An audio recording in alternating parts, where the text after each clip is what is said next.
عينا يشرب بها عباد الله عينا يشرب بها عباد الله Jadi Bapak Ibu bahwa Muhammadiyah تفجيرا. kita kembali pada tahun 1900-an. Kita membayangkan ya tahun 1900 ini belum ada yang lahir mesti. Nek lahir kan sudah berapa umurnya 100 lebih. Jadi kita kembali kepada tahun 1900-an atau bahkan sebelumnya. Maka di sini di dalam buku 100 tokoh Muhammadiyah yang menginspirasi ini diterbitkan oleh Majelis Pustaka dan Informasi Pimpinan Pusat Muhammadiyah, terutama oleh Muhammadiyah pimpinan wilayah Muhammadiyah Kalimantan Barat. Ini kita ada Kiai Haji Ahmad Dahlan yang berkisar ketika dewasa sekitar 1890-an karena lahirnya 1868. 68 lahir berarti 1900-an kira-kira sudah dewasa. Tidak bisa dibuka. Filenya ketemu tapi tidak bisa dibuka. Ya, kita kembali kepada Kiai Haji Ahmad Dahlan pada masa itu. Di dalam file saya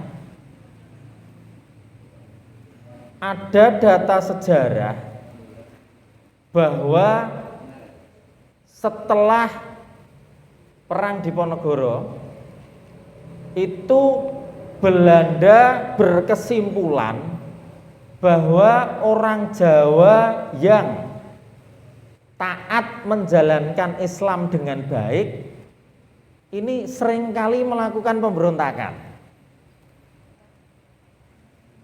Kesimpulannya dari Pangeran Diponegoro. Pangeran Diponegoro ini seorang ini ngepasi Hari Pahlawan. Seorang pangeran itu berarti putra raja. Yang dia mempunyai nama Arabnya Abdul Hamid, yang dia besar di dalam lingkungan pesantren, dibesarkan dengan keislaman yang kuat. Yang kemudian kita kenal sebagai pemimpin Perang Jawa. Nah, sini aja Mas, dan mejoku longgar. Ya, kemudian dibuatlah strategi Belanda.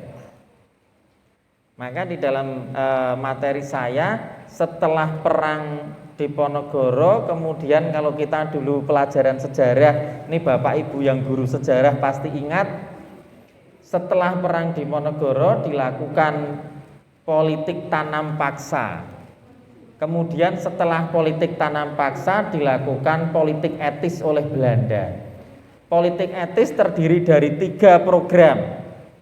Pertama, program pendidikan, walaupun terbatas jumlahnya. Karena program pendidikan oleh Belanda ini tujuannya tidak mencerdaskan kehidupan bangsa sebetulnya, tetapi untuk menyediakan tenaga pegawai Belanda yang murah. Nah ini kalau Belanda pegawainya orang Belanda semua mahal. Tapi kalau pegawainya orang Jawa ini murah bayarannya, bisa 50%-nya. Maka Belanda membuka pendidikan tujuannya untuk sebagai tenaga menjalankan pemerintahan. Untuk yang boleh menjalankan pendidikan pun terbatas. Kalau kita melihat hanya para bangsawan, kita ini mungkin saya saja tidak boleh sekolah zaman dulu mungkin. Itu minimal anak lurah apa anak camat begitu, atau orang-orang kaya. Ini dari program pendidikan. Kemudian yang kedua, program memajukan pertanian dengan irigasi. Maka kita melihat sebetulnya banyak tinggalan kita irigasi zaman Belanda yang sampai hari ini masih bagus. Kalau di Gubuk itu ada bendung 8. Itu masih bagus. Irigasi dari air Sungai Tuntang turun dipecah dialirkan ke sawah-sawah. Kalau di sini kan di sini nih di selatan ini bendungan ini. Itu juga program Belanda masih bagus. Tapi sekali lagi bahwa tujuan utamanya bukan memakmurkan rakyat, tetapi memajukan pertanian yang nanti akan kembali kepada keuntungan pemerintah Belanda. Yang ketiga, program transmigrasi. Ini orang-orang Jawa ditransmigrasikan ke daerah-daerah, itu lagi bukan untuk mensejahterakan, tetapi menjadi tenaga kerja yang baik dan murah. Kembali kita kepada yang pertama. Maka ketika program pendidikan ini hanya boleh oleh golongan bangsawan, kemudian yang terjadi ada gap di sini. Ada gap atau ada kesenjangan. Para bangsawan Jawa ini yang mereka beragama Islam, ini luar biasa Bapak Ibu kalau kita membaca. Jadi di dalam buku ini walaupun kristenisasi cukup marak, tetapi hasil di orang Jawa tidak banyak. Sampai sekarang ini kan orang Jawa yang beragama Kristen berapa persen? Mungkin 20% tidak ada. Orang sholat ya Islam, kan gitu orang Jawa. Nah, kembali ke sini. Maka para bangsawan Jawa tadi yang dia mendapatkan pendidikan Belanda, kemudian mereka berpikir bahwa untuk maju itu ya mengikuti cara berpikir Belanda. Nah, ini sudah mulai masuk pada materi bahwa saat itu yang terjadi orang Islam secara umum tidak mendapatkan pendidikan umum maksud saya, sehingga disinilah ada gap.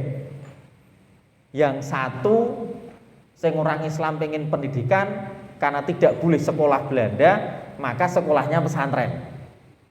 Semakin dalam agamanya. Yang di satu sisi karena mereka mendapatkan pendidikan Belanda, maka dia ya hanya pendidikan Belanda saja, tidak mengetahui pendidikan agama. Inilah semakin gapnya, semakin jurang pemisahnya semakin lebar. Ini masalahnya di sini. Nah, di dalam masyarakat yang terjadi pertentangan seperti itu, disitulah Kiai Haji Ahmad Dahlan hidup. Jadi Kiai Haji Ahmad Dahlan itu bukan hidup di pesantren, itu bukan Bapak Ibu. Kalau kita melihat Kiai Haji Ahmad Dahlan tinggalnya di kampung Kauman itu di pusat kota Jogja, yang ketika event-event tertentu Kiai Haji Ahmad Dahlan akan bertemu dengan orang-orang yang berpendidikan Belanda. Nah, disinilah masalahnya. Orang-orang yang berpendidikan agama semakin menjauhi pendidikan umum. Orang-orang yang berpendidikan umum, dia menganggap bahwa umat Islam terbelakang, bodoh, terbelakang, tidak berpendidikan, tidak maju. Ini masalah, problem sudah muncul. Maka inilah yang menjadi pemikiran Kiai Haji Ahmad Dahlan. Yang pertama, saya melihat pendidikan.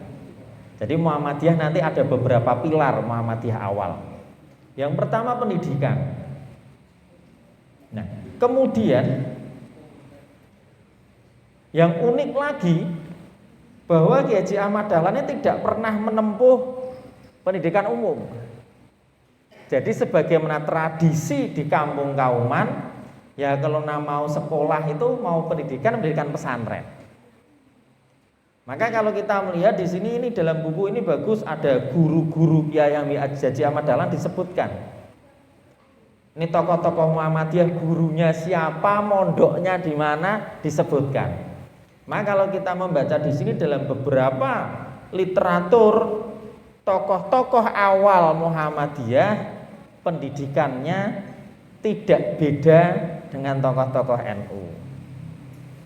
Ini kalau Kiai Haji Ahmad Dahlan memang di sini tidak ada mondok di pondok pesantren Termas Pacitan. Tetapi nanti Kiai Haji Ibrahim, Kiai Haji Hisam itu banyak tokoh-tokoh awal Muhammadiyah yang mondoknya di pesantren Termas Pacitan. Yang tokoh-tokoh NU pun juga mondok di situ. Ini ada benang merah. Sehingga kalau kita bertemu dengan teman-teman di NU, saya sering seperti mengikatkan ini lagi gitu. Jadi kita tuh harus punya, kalau saya punya prinsip 1000 teman itu kurang, 1 musuh tuh kebanyakan. Ya, jadi kita kalau saya melihat nanti kemudian Kiai Haji Ahmad Dahlan pun merangkul semuanya. 1000 teman itu kurang, tapi 1 musuh kebanyakan. Jadi ada benang merah secara keilmuan tokoh-tokoh awal Muhammadiyah dengan tokoh-tokoh NU. Secara pesantrennya, secara pendidikannya. Bahkan yang unik saya kemarin habis nengok anak di pondok, saya lewat Jombang pulangnya, terus pengen ketemu, mosok berkali-kali lewat Jombang kita lewat makamnya Gus Dur, coba kita ziarah ke makamnya Gus Dur. Itu ternyata kan ditutup itu karena masih PPKM. Terus istri saya punya kenalan teman kuliah di Unisula dulu, ternyata masih keluarga di situ. Telepon akhirnya bisa masuk sebentar, cuman mampir, kemudian diajak ke pondoknya di pondok pesantren Tambak Beras Jombang. Itu Gus putra Kiai pimpinan di situ. Kami ngobrol karena tahu saya orang Muhammadiyah, dia menunjukkan foto di dinding, ada dalam HP saya. Pak dokter, itu mbah putri saya itu ponaannya Kiai Haji Ahmad Dahlan dari Jogja. Jadi masa kecil umurnya seperti saya, teman istri saya, 40-an tahun. Masa kecil saya sering main ke Jogja, tinggal di Kauman di tempat saya. Jadi ponaannya Kiai Haji Ahmad Dahlan itu diperistri Kiai Pondok Pesantren Tambak Beras Jombang. Lah ini saya kemudian ngobrol berjam-jam. Pak dokter, kitab-kitabnya tokoh-tokoh Muhammadiyah yang ada itu kitabnya bapaknya A.R. Fahrudin. Karena di sini memang bapaknya A.R. Fahrudin mondoknya di Termas. Kitab-kitab bahasa Arabnya di sini semua. Jadi mungkin orang Muhammadiyah tidak bisa membaca, diopeni oleh pondok pesantren itu. Jadi saya kemudian bisa nyambung. Kalau kita mau cari perbedaan Bapak Ibu, cuma kita, saya dengan kakak saya sekandung saja dalam menyikapi berbagai masalah bedanya akeh. Apalagi dengan orang lain. Maka ini saya kalau ketemu teman-teman di NU kemarin ada dosen Unwahas mampir di klinik saya di Godong, ngobrol sampai mana-mana. Pak dokter, ini kok orang warga Muhammadiyah NU itu sering gontok-gontokan. Ini gimana solusinya? Gampang Pak dosen, gitu. Ya kita hadapi dengan gojekan saja kadang-kadang. Banyak hal-hal yang tidak usah kita bicarakan serius. Lalu saya ditanya, Pak, jenengan diundang selamatan piye? Ya saya dengan santai jawabnya. Ya nek pas longgar mangkat, ini nek panganane akeh. Nek kira-kira ana panganane ora longgar ya rasa mangkat. Jadi banyak hal-hal yang kita jawab dengan ya kayak Gus Dur itu loh, kayak Gus Dur, kayak Prof. Syafi'i Ma'arif. Jadi kita ketika hal-hal yang perbedaan ini kita sikapi dengan sangat serius itu jadi tukaran, marake musuhan. Kembali kepada ini tadi. inilah yang menjadi masalah. Pertama, masalah pendidikan. Nah, sampai kepada masalah kita, kalau kita melihat Kiai Haji Ahmad Dahlan, saya tuh semakin membacanya, biografinya kan banyak. Saya berteman juga dengan yayasannya keluarga Kiai Haji Ahmad Dahlan, yang membentuk yayasan keluarga, kemudian menggali ajaran-ajarannya. Nah, kemudian Kiai Haji Ahmad Dahlan ini, itu tadi, dia hidup di dalam pertentangan pendidikan. Jadi, kalau priayi yang berpendidikan barat, dia akan anti-Islam. Karena Islam waktu itu terbelakang, bodoh, kotor, gudiken. Lagi mana ndak gudiken, nek wudu itu satu kolah gitu itu. Itu masih banyak saya lihat masjid seperti itu. Wong zaman saiki keran banyak itu. Nah, kemudian disinilah cerdasnya Kiai Haji Ahmad Dahlan. Sebagaimana kita ketahui, kemudian membentuk sekolahan. Ya. Yang lebih cerdas lagi adalah bagaimana Kiai Haji Ahmad Dahlan itu yang tidak berpendidikan umum, dia mampu membuat sekolahan umum. Dengan apa? Dengan merekrut tadi banyak para bangsawan, para priayi, guru-guru pendidikan Belanda yang direkrutlah ke Muhammadiyah. Maka kalau saya melihat Kiai Haji Ahmad Dahlan tidak banyak bicara tentang agama sebetulnya. Jadi audiennya Kiai Haji Ahmad Dahlan pandai menempatkan ketika berbicara. Ini kalau orang-orang yang, jadi Bapak Ibu, bahwa orang-orang Jawa waktu itu memang dibuatlah kejawen. Kejawen itu Belanda yang membuat. Itu Belanda yang membuat bahwa orang-orang Jawa mereka diunggulkan. Kamu tuh ndak usah Islam. Islam tuh ke Arab-Araban misalnya. Budaya Jawa itu adiluhung. Budaya Jawa aslinya tuh tinggi. Ndak kalah sama budaya Arab. Maka tokoh-tokoh Jawa mendirikan Budi Utomo. Jadi kalau itu organisasi pertama, organisasi modern pertama di Indonesia, Budi Utomo, sebetulnya itu kalau kita melihat ADART-nya bla bla bla bla, mereka Jawa banget. Tidak seperti Muhammadiyah, tidak seperti Sarekat Islam. Karena isinya adalah para priayi yang berpendidikan Jawa dan kejawen.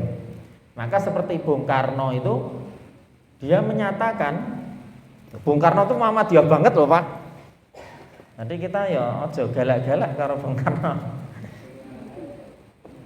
Lho perkara anake piye gak apa-apa Pak. Anake iki cucunya tokoh Muhammadiyah masalahnya kok.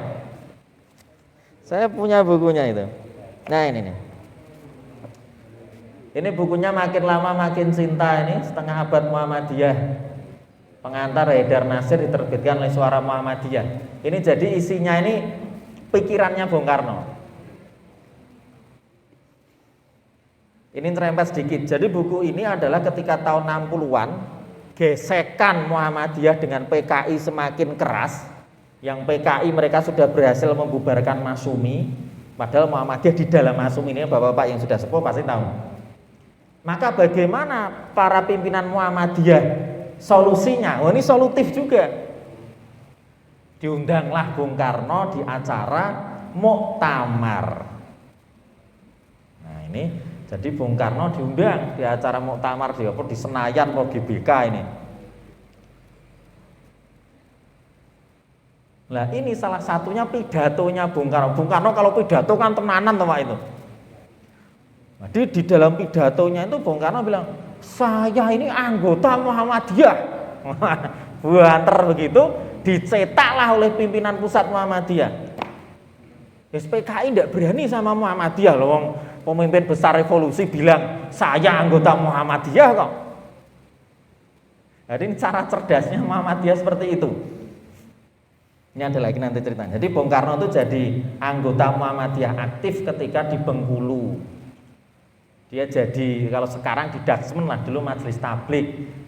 Di Bengkulu karena aktif Muhammadiyah sering ketemu dengan Haji Hasanuddin Muhammadiyah Bengkulu. Haji Hasanuddin tuh anak namanya Fatmawati, senang dipek.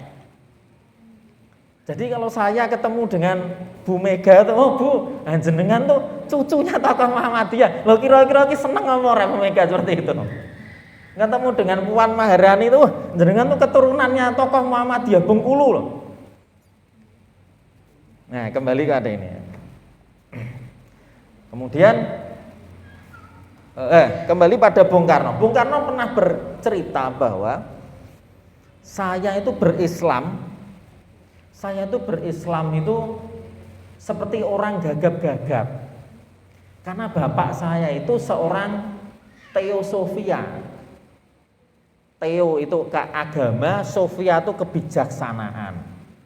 Jadi banyak orang waktu itu mereka Islam secara KTP-nya, tetapi tidak melakukan ajaran Islam.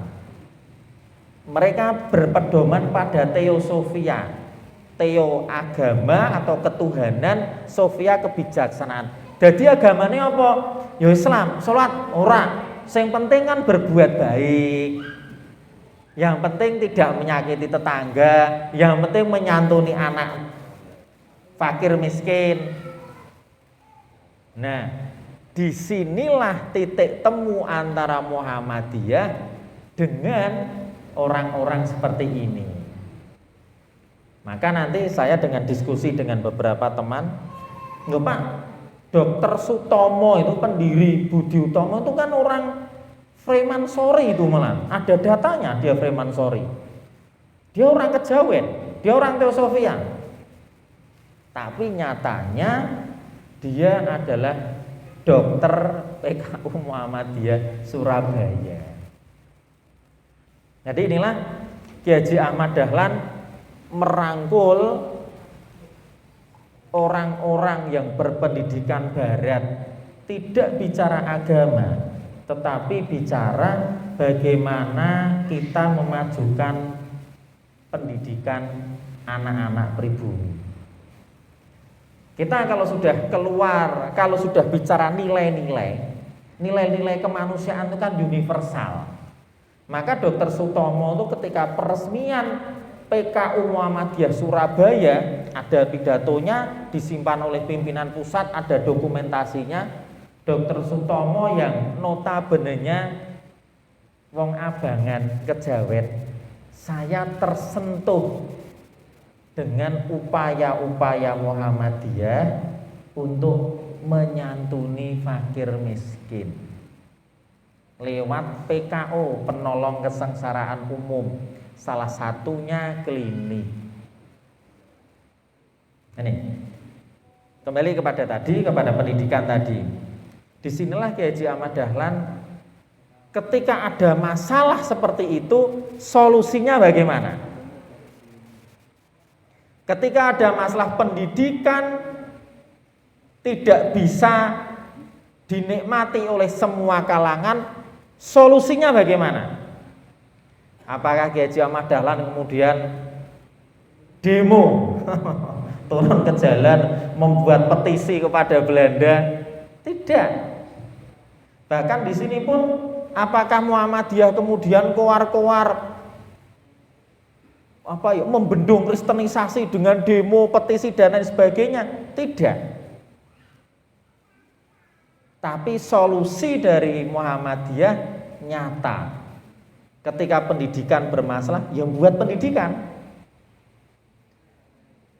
Karena Kiai Haji Ahmad Dahlan bukan orang pendidikan umum, merekrut orang-orang berpendidikan umum dengan satu tujuan, satu visi yang sama. Contohnya seperti itu. Ini jadi saya dengan judul saya bahwa Muhammadiyah gerakan solutif.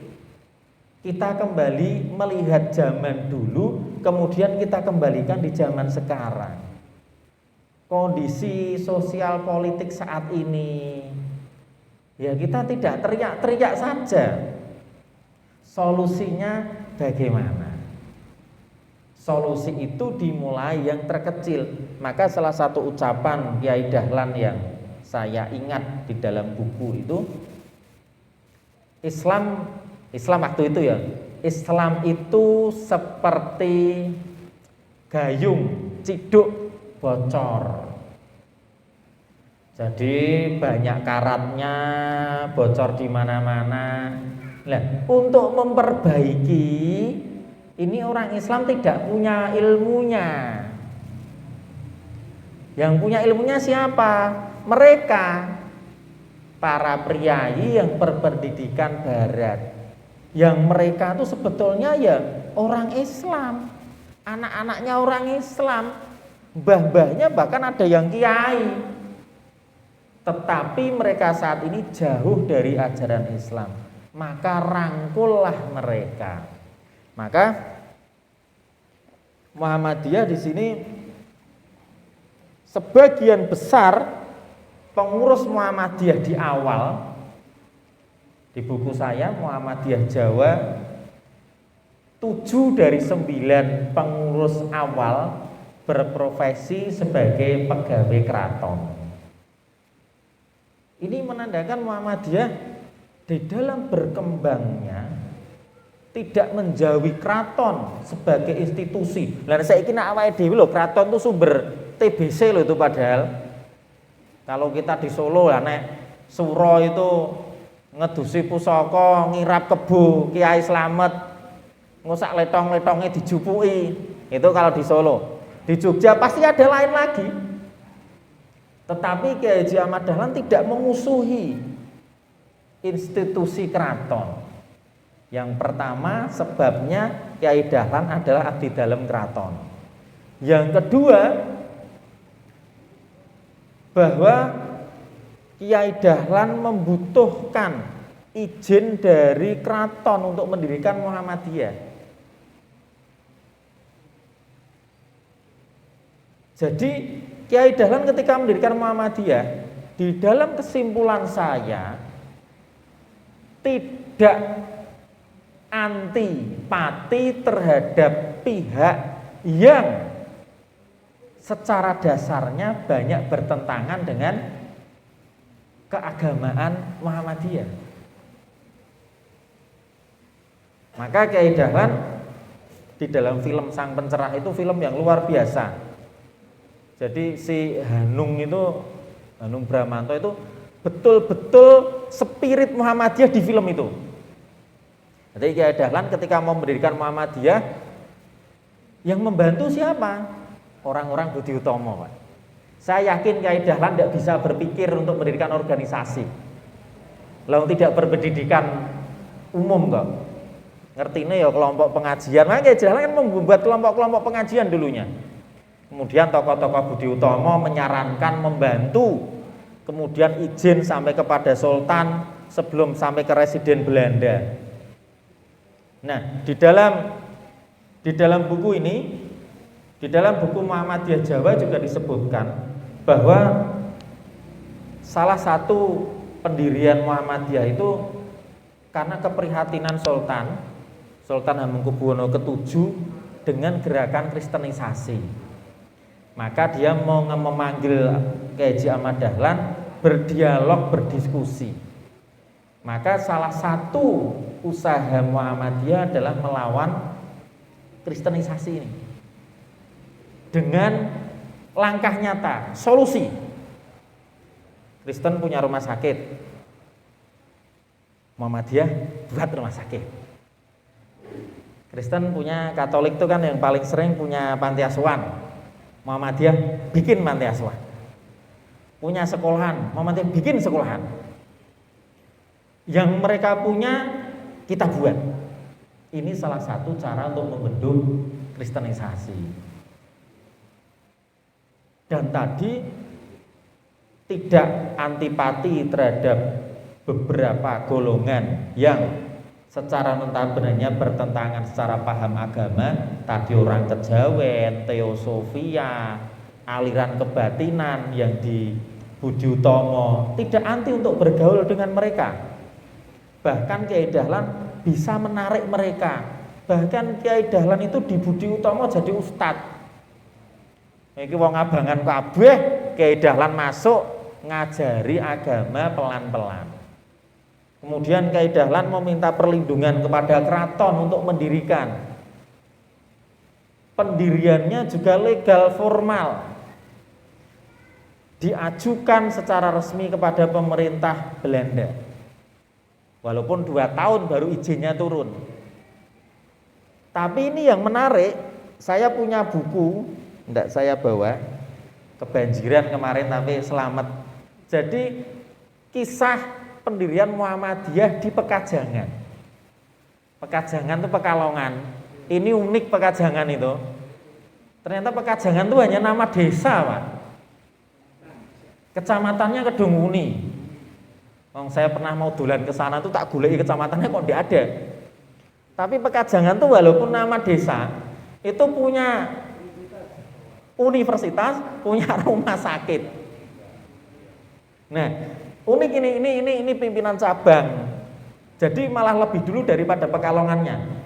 Terus SMA Muhammadiyah Pekalongan kota itu miliknya Pekajangan. Ini unik ini. Nah, setelah kembali ini, jadi di dalam buku itu apa sih awal mulanya Muhammadiyah ada di Pekajangan? Ini menarik. Di buku disebutkan. Kemarin waktu saya diundang di PDM Kudus, saya sebutkan juga. Jadi setelah orang-orang Indonesia itu banyak mendirikan sekolahan, Belanda ini akhirnya takut, khawatir. Ini kalau semakin banyak do mendirikan kabeh kok pinter kabeh jur piye iki.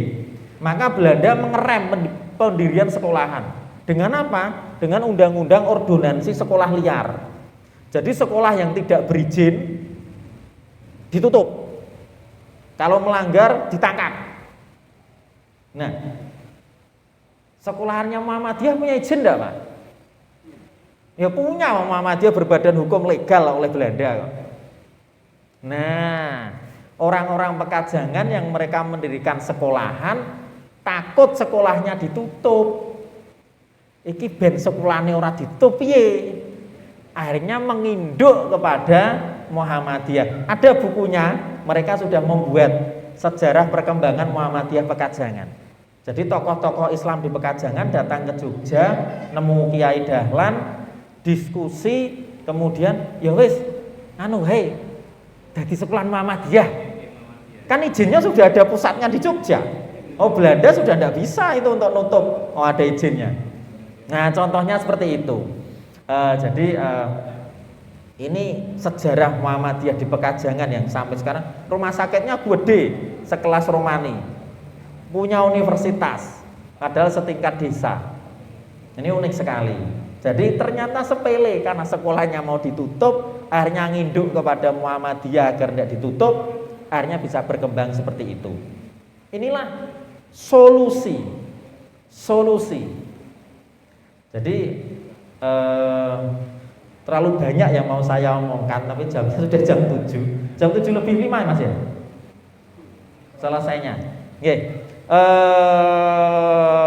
Belum jelas, mungkin masih banyak yang akan saya sampaikan, tapi sebelum ditutup saya membuka diskusi mungkin ya, kalau ada yang bisa kita diskusikan. Jadi Bapak Ibu, saya di Muhammadiyah juga sering membaca, sehingga Muhammadiyah ini punya ciri khas. Memang ada bersinggungan, ada irisan Muhammadiyah dengan Salafi, ada irisan Muhammadiyah dengan NU, ada irisan Muhammadiyah dengan gerakan pembaruan dari Mesir. Maka oleh Kiai Dahlan dijupuk sing apik. Ada irisannya dengan Belanda juga. Pokoknya kabeh sing apik-apik dijupuk, didadekke di Muhammadiyah sebagai solusi terhadap permasalahan. Jadi kalau saat ini Muhammadiyah itu sama pemerintah Belanda saja bekerja sama, kooperatif loh. Maka salah satu kenapa tokoh pendidikan nasional itu bukan Haji Ahmad Dahlan, Karena pernah terjadi pertentangan antara Muhammadiyah, di sini disebutkan, dengan taman siswa. Taman siswa itu ilegal, Pak. Taman siswa itu tidak punya izin operasional oleh Belanda. Muhammadiyah punya. Nah, karena Muhammadiyah punya, Muhammadiyah dapat dana BOS. Nah, saiki iki bosone dana BOS dari Belanda. Nah, karena Muhammadiyah mendapat bantuan dari Belanda, dinilai tidak tidak nasionalis gitu loh. Taman siswa tidak dapat, dia ilegal kok. Tapi kalau Muhammadiyah dapat dana BOS dari Belanda.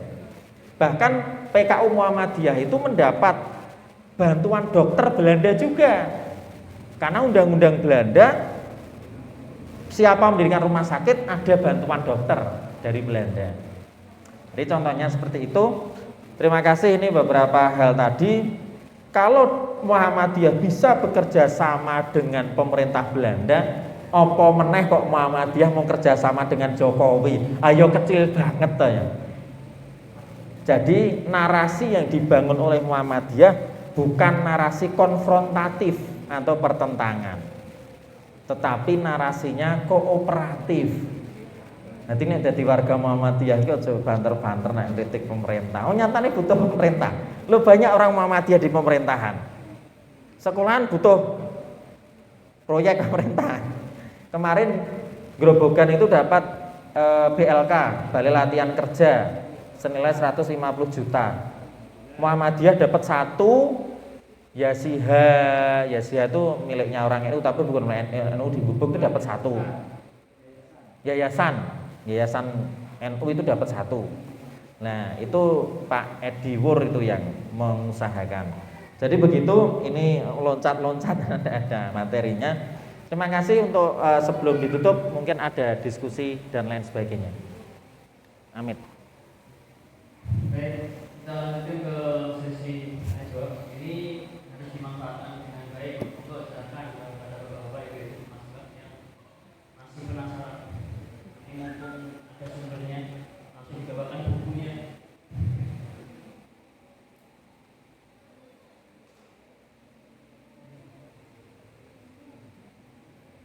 Mas Rizal bertanya kata ini mengalami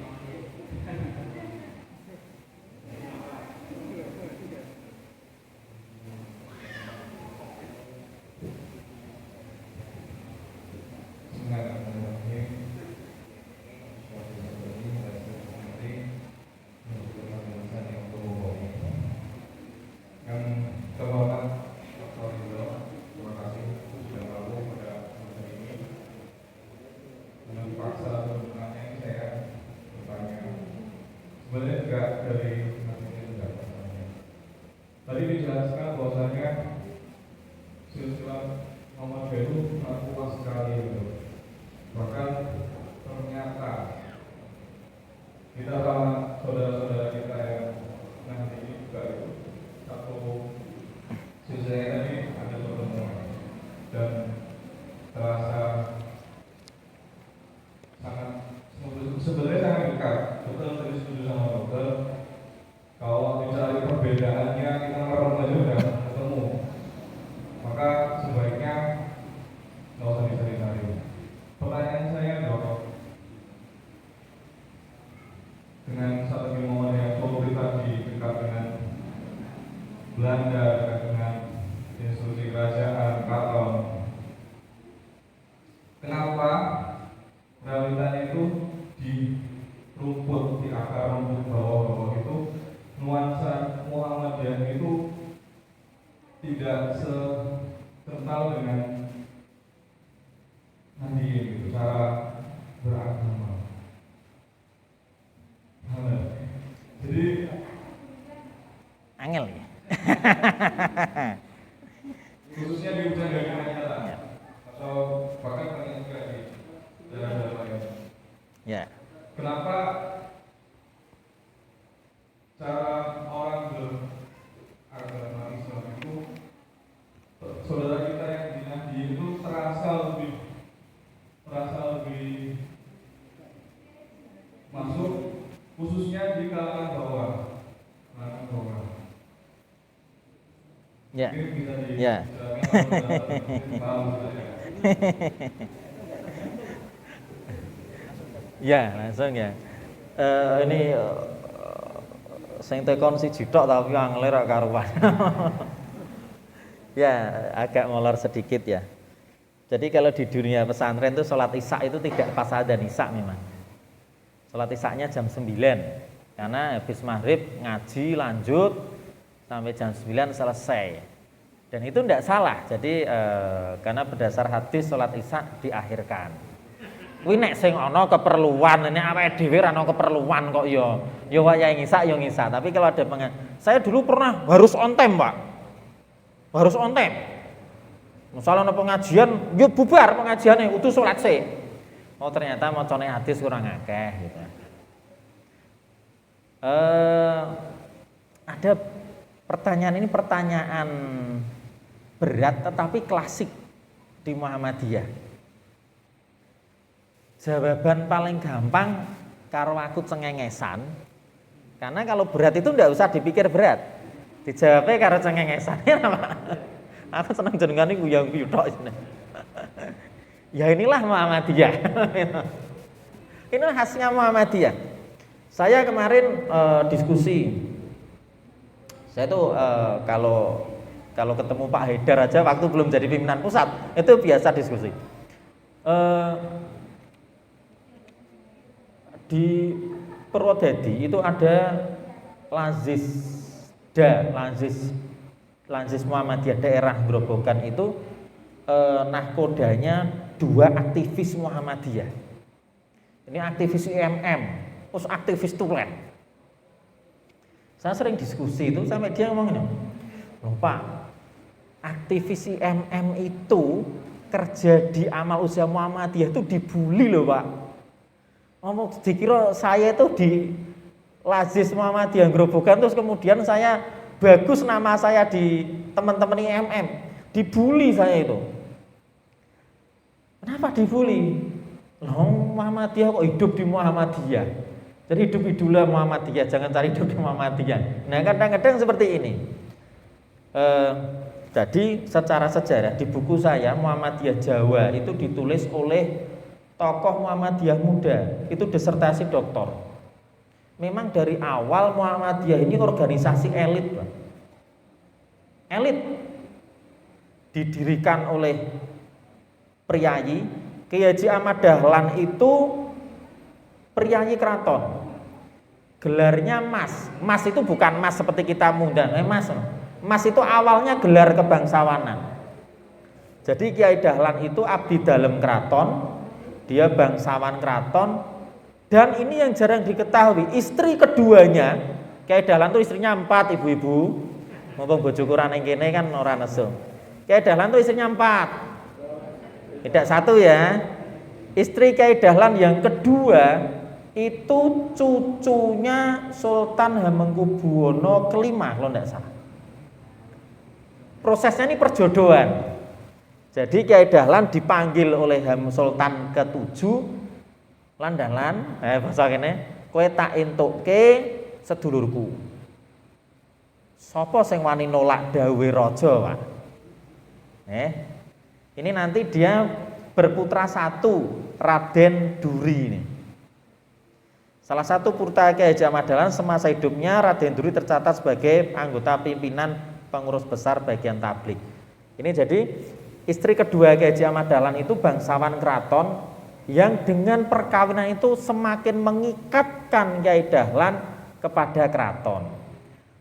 Tadi 7 dari 9 pengurus awal itu bangsawan keraton. Yang 2 saudagar batik.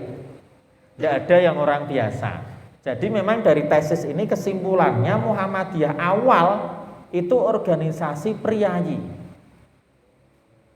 Maka kalau kita melihat foto-fotonya di sini, tidak ada yang pakaiannya tidak bagus. Mesti pakaian ini priyayi. Jadi secara sejarah Muhammadiyah sulit untuk diakar rumput. Yang kedua, paling tidak sistem pengkaderan di Muhammadiyah Saya itu sudah sampai Pak Haidar saya juga pernah menyampaikan, Pak, karena takutnya KKN di Muhammadiyah, akhirnya anak-anaknya tokoh Muhammadiyah itu seperti dalam tanda kutip saru bekerja di AU. Contoh di tempat kami nih, anaknya tokoh Muhammadiyah Gubuk yang dokter itu banyak, tidak ada yang di PKU Muhammadiyah Gubuk gitu. Di mana-mana seperti itu, anak-anaknya tokoh Muhammadiyah itu dia lebih eksis di luar Muhammadiyah. Kalau ada anak kita yang aktif di Muhammadiyah, ya itu bagus. Jadi Pak Joko nek ana sing ngomong KKN, yo saya dulu berpikir gitu, Pak. Yo genah ketua MDN sine Naibul Umam wong anake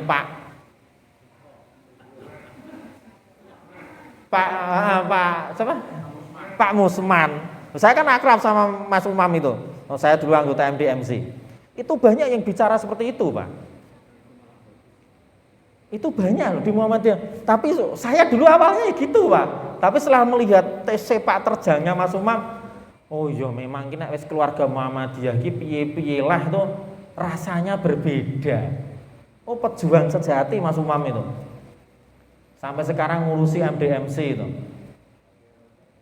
Tapi kan dulu banyak, oh ya anaknya Pak Musman jadi ketua MDMC. Nah sekarang dengan waktu itu terbukti oh, ternyata kapabel, mampu. Nah salah satunya yang kedua seperti ini Mas. Jadi kalau ada anak-anak kita yang aktif di Muhammadiyah kemudian bekerja di AUM, ya itu sudah seharusnya. Daripada golek wong liya kemudian harus noto ke Muhammadiyahnya lagi, kan mending anak orang-orang Muhammadiyah. Itu yang kedua. Kemudian yang ketiga seperti Prof. Suparman Syukur menyampaikan waktu di Grobogan tuh Muhammadiyah itu memang kekurangan piranti untuk kumpul-kumpul. Tetangga sebelah lagi ono yasinan, ono jamaah tahlil, jamaah yasin, jamaah manakib, jamaah macam-macam, kumpul-kumpul lagi sering. Lah Muhammadiyah ini kok arang-arang piranti untuk kumpul-kumpulnya. Jadi yo bid'ah ngene yo, Nabi tidak mengajarkan malam Setu pengajian kok apa ono. Saya carikan dalilnya itu misalnya. Yo ndak bid'ah ini. Jadi ini kan sebagai sarana kumpul-kumpul. Itu. Jadi paling tidak 3 itu yang saya menyampaikan kekhawatiran sampai kepada pimpinan pusat, jawabannya ya inilah Muhammadiyah. Dengan kondisi seperti nyatanya Muhammadiyah sudah 100 tahun lebih dan berkembang. Maka saya di Pucang Gading ini saya ya walaupun tidak aktif tapi seneng. Wonge ora akeh. Ya ngene iki Muhammadiyah Mas, pengajian ora ono Muhammadiyah wakih ngono gak ono. Paling mungkin daerah Karanganyar itu ya kalau Ahad pagi itu jadi tren. Neng kono masih lawane MTA. Ini kan tidak terlalu berat. Nah ini Muhammadiyah ngene iki. Pengajiannya ora akeh tetapi mentes amal usahanya, masjidnya, panti asuhan, sekolahannya. Maka sebetulnya saya sebagai penutup saya sering diskusi dengan ketua pimpinan daerah Muhammadiyah Kota Batu Malang. Jadi inilah Muhammadiyah, ngajinya Muhammadiyah itu orang maca Quran berjus-jus. Yo ngaji, pengajian berarti rapat gawe panti asuhan, rapat gawe masjid, rapat gawe sekolahan. Jadi ini yang harus dimaknai sebagai warga Muhammadiyah bahwa amal soleh itu tidak hanya yang bersifat mahdoh.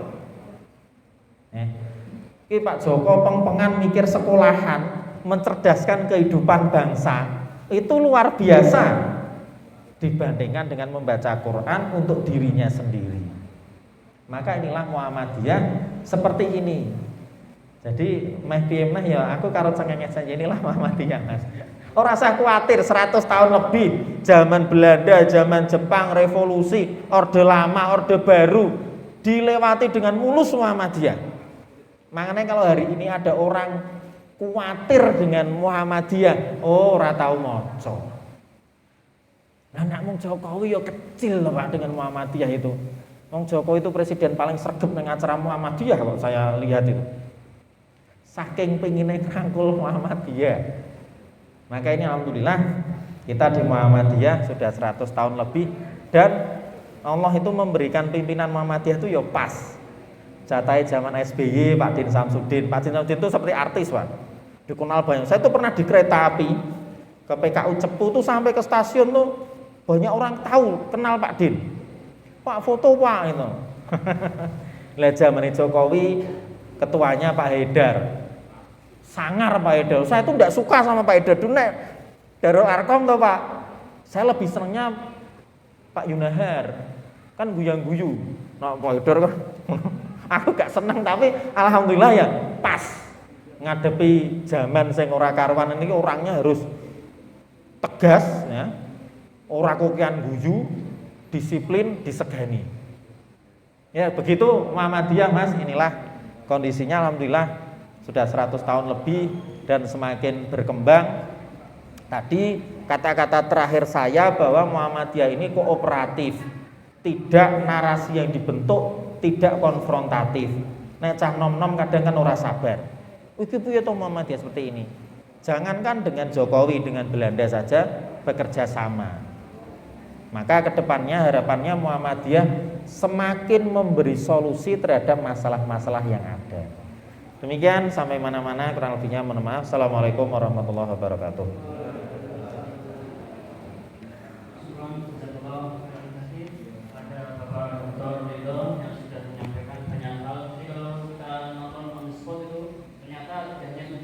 Fakta yang belum kita tahu dari yang 4 dan karena sudah ternyata anggota Muhammadiyah dari banyak sekali fakta-fakta. Sayangnya tidak banyak waktu yang bisa kita fasilitasi untuk ini. Semoga nanti di pertemuan-pertemuan lagi bersama Dr. Ridho. Begitu aja. Ya. Amin. Dan sebagai informasi besok tamasya ditiadakan, diganti takbir akbar. Jadi acaranya ba'da isya biar full tuntas bersama Profesor Surparman Syukur jauh. Ya nanti dikomunikasikan sekarang panitia ya, terkait teknis. Nah, semoga malam hari ini kita mendapatkan ilmu yang bermanfaat, menjadi spirit untuk merawat kendaraan kita yaitu Muhammadiyah. Ya sekolahnya disemangati lagi, pondoknya, masjidnya, alhamdulillah sudah dilebarkan. Semoga nanti banyak donatur susulan. 40 juta itu ringan kata Muhammadiyah. Oh iya. Jadi itu saja dari saya. Mari kita tutup dengan doa kafaratul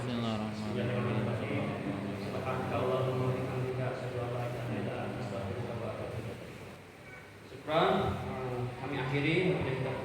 Assalamualaikum